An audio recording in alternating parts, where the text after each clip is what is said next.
2, 1.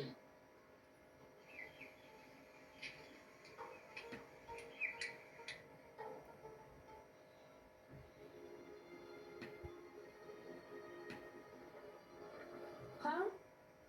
Baribir ketimdan kelayotgansiz. Nega keldingiz? Sen bilan gaplashib olish uchun keldim. Nima tomoshani ko'rsatib yuribsan sen? Ha?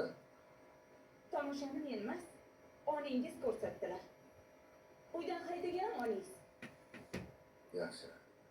Hozir onam bilan ketasan, uyga borib, onamdan uzringni so'raysan. Tushundingmi?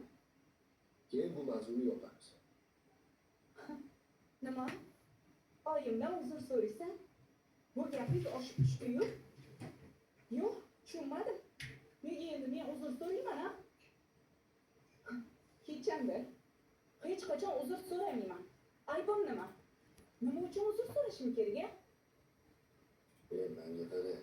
Bu ishni boshqa biror yo'l bilan hal qilish mumkin edi. Bilaman, jahling chiqqan.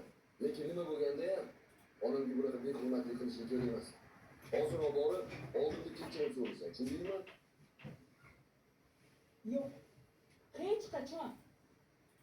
Aysaka, endi bunaqa bo'lmaydi. Men homiladorman. Nima? Shunaqa. 3 yildan beri kutayotgan farzandimizni dunyoga keltiraman. Axir bu kunni ozmuncha kutdingmi? Siz bolamiz otasi bo'lasiz.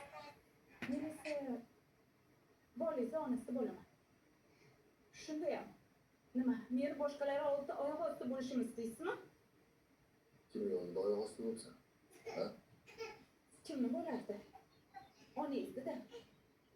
Shu paytgacha menga kun bermaganlari kamda